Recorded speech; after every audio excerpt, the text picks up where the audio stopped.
और रुक करते इस वक्त की बड़ी खबर का, आपको बता दें कि जितिन प्रसाद बन सकते हैं उत्तर प्रदेश के मंत्री। सूत्रों के हवाले से खबर, योगी कैबिनेट में मिल सकती है जगह। बता दें कि जुलाई में जितिन बन सकते हैं एमएलसी। तो बड़ी खबर इस वक्त क्या आ रही है, जितिन प्रसाद यूपी मंत्री बन सकते हैं। योगी कैबिनेट में जितिन प्रसाद को जगह मिल सकती है। आपको बता दें कि भाजपा के ऑपरेशन जितिन ने एक तरफ तो कांग्रेस और सोनिया राहुल प्रियंका को चोट दी है, वहीं दूसरी तरफ पार्टी के भीतर ही बगावती मूड में चल रहे मुख्यमंत्री योगी आदित्यनाथ को इस कदर असहज कर दिया है कि अगले दिन आपको बता दें यानी कि दोपहर योगी आदित्यनाथ को अचानक दिल्ली आकर अमित शाह, भाजपा अध्यक्ष जेपी नड्डा और प्रधानमंत्री नरेंद्र मोदी तक जाने को मजबूर कर दिया। आज वो दिल्ली में है, मुलाकात हो रही है सीएम योगी की पीएम नरेंद्र मोदी से, अमित शाह से मुलाकात, जेपी नड्डा से मुलाकात। ये मुलाकातों का सिलसिला बहुत कुछ कह रहा है। प्रिया का रुख करते न्यूज रूम से लगातार हमारे साथ प्रिया बनी हुई है। प्रिया, कांग्रेस और योगी आदित्यनाथ दोनों पर भारी पड़ते नजर आ रहे हैं भाजपा के ऑपरेशन जितिन। क्या लग रहा है, दोहरी मार पड़ रही योगी आदित्यनाथ पे?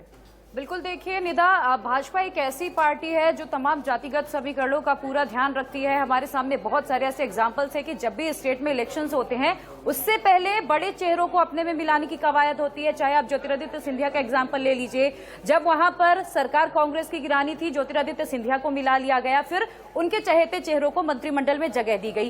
इसके बाद आप बिहार की बात कर ले, इसके बाद आप अगर बंगाल की बात कर ले तो टीएमसी के जो बड़े चेहरे हैं वो बीजेपी में लाए गए। तो बीजेपी इस बात का पूरा ख्याल रखती है कि कैसे बड़े चेहरों को अपने में लाना है। और जाहिर सी बात है, अगर जितेंद्र प्रसाद बीजेपी में शामिल हुए हैं तो कई वादों के साथ ही वो आए होंगे, और ऐसे में शायद उन्हें एक वादा यह भी किया गया होगा कि मंत्रिमंडल में जगह मिलेगी, और माना यह चाह रहे कि उन्हें एमएलसी बनाकर मंत्रिमंडल में शामिल किया जा सकता है। और इस बात पे निदा हमें ज्यादा हैरान होने की जरूरत भी नहीं है, क्योंकि एक ब्राह्मण चेहरे की तलाश लंबे समय से बीजेपी को थी, और माना जा रहा है कि जितिन प्रसाद के साथ बीजेपी की ये तलाश खत्म हो गई है, और इसीलिए उन्हें एक अच्छे पद से, एक अहम पद से नवाजा जाना जरूरी भी है। बिल्कुल ठीक है प्रिया, आप हमारे साथ बने रहिए। दूसरी बड़ी खबर का रुख कर लेते हैं। आपको बता दें कि योगी सरकार में मंत्री बन सकते हैं एके शर्मा। सूत्रों के हवाले से यह भी खबर आ रही है, पीएम मोदी के बेहद करीबी है अरविंद शर्मा। कैबिनेट विस्तार में शर्मा को जगह मिल सकती है। रिटायर्ड आईएएस अधिकारी है अरविंद शर्मा, 1988 बैच के गुजरात कैडर के आईएएस है शर्मा। इस खबर पर ज्यादा बातचीत के लिए रुक करेंगे हमारे संवाददाता संजय शर्मा का। संजय, एक और अहम खबर, योगी सरकार में मंत्री बन सकते हैं एके शर्मा, क्या अपडेट?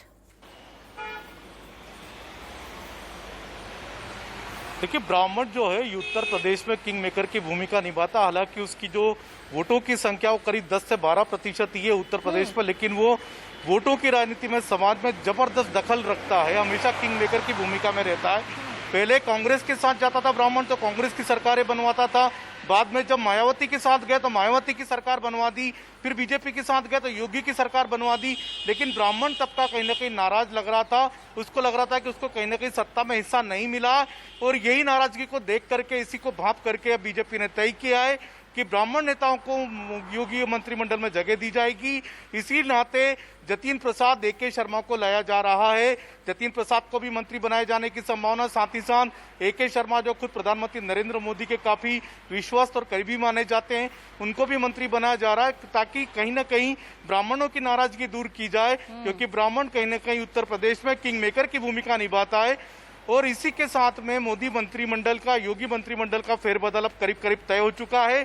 जब योगी आदित्यनाथ यहाँ से प्रधानमंत्री नरेंद्र मोदी और जेपी नड्डा से मुलाकात करके जब लखनऊ जाएंगे तो अगले 2-3 दिनों में हमको शपथ विधि की तैयारियां दिख सकती है लखनऊ में। संजय, चाहे एके शर्मा की बात करें हम यहाँ पर, हम चाहे जितिन प्रसाद की बात करें, एक एक इन लोगों को ऐसे मौके पर लेकर आया जा रहा है भाजपा में जब उत्तर प्रदेश के मुख्यमंत्री योगी आदित्यनाथ और केंद्रीय नेतृत्व के बीच घमासान जग जाहिर हो चुका है। कहीं ना कहीं दोनों को ला करके ये साधने की कोशिश की कांग्रेस को भी सीधा संदेश कि आपके लोग हमारे खेमे में देखो आ रहे हैं और हम उनका स्वागत करें, और कहीं ना कहीं योगी आदित्यनाथ को भी ये जताने की कोशिश कि हम सिर्फ और सिर्फ अपने करीबियों को ही जगह देंगे। देखिए, उत्तर प्रदेश के जो विधानसभा चुनाव है हमेशा सोशल इंजीनियरिंग के साथ जीते जाते हैं। बीजेपी भी अपनी सोशल इंजीनियरिंग मजबूत करने में लगी हुई है। उसको लग रहा है कि उसका पिछड़ा वोट बैंक तबका भी कहीं ना कहीं बटा हुआ है, क्योंकि यादव समाजवादी पार्टी के साथ जाता है, लिहाजा पिछड़े वर्ग को मजबूत करने में लगी, साथ ही साथ ब्राह्मणों की नाराजगी दूर करने में लगी है। आपने कल भी देखा होगा, अनुप्रिया पटेल को कल अमित शाह ने बुला करके नाराजगी दूर करने की कोशिश की, और साथ ही साथ ओम प्रकाश राजभर पर भी बीजेपी डोरे डाल रही है। संजय निषाद से कल मुलाकात की है केंद्रीय मंत्री केंद्रीय गृह मंत्री अमित शाह ने, तो आप देखिए इस पूरी तरह से बीजेपी का ध्यान सोशल इंजीनियरिंग पर है, क्योंकि एक एक जाति का वोट अगर जोड़ा जाएगा तभी बीजेपी की वहां पर दोबारा सरकार बनेगी। ये बात बीजेपी भली भांति जानती है और इसी सोशल इंजीनियरिंग के नाते, इसी सोशल इंजीनियरिंग पर बीजेपी काम कर रही है।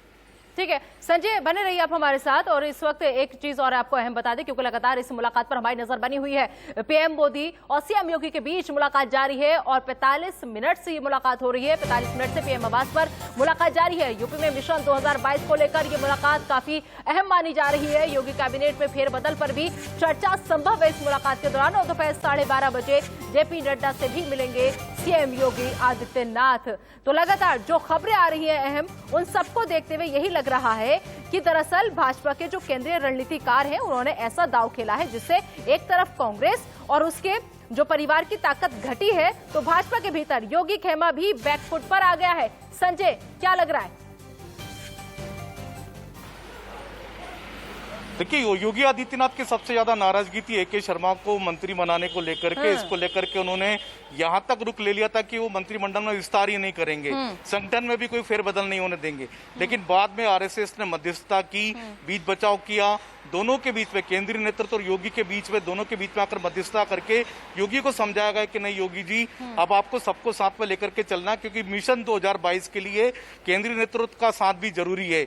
बाद में योगी जी इस पे माने। आपने देखा होगा परसों रात को, जी हाँ परसों शाम को खुद योगी जी के घर पर लखनऊ में योगी आदित्यनाथ के घर पर रात को मीटिंग हुई, जिसमें कि खुद प्रदेश अध्यक्ष स्वतंत्र देव सिंह थे, सुनील बंसल उसमें मौजूद थे। आधी रात के समय ये मीटिंग हुई, काफी देर तक मीटिंग चली और अगले ही दिन कल योगी आदित्यनाथ दिल्ली आकर के यहाँ पर केंद्रीय नेताओं से मिलने दिल्ली आ गए। अमित शाह से मुलाकात किया, प्रधानमंत्री से मिले और अब JP नड्डा से मिलने जा रहे हैं। तो कहीं ना कहीं ये मध्यस्थता के बाद में योगी आदित्यनाथ इस बात के लिए तैयार हुए हैं, मंत्रिमंडल विस्तार के लिए, AK शर्मा को मंत्री बनाने के लिए, जतिन प्रसाद को मंत्री बनाने के लिए, क्योंकि अब उनको सबको साथ लेकर के चलना होगा।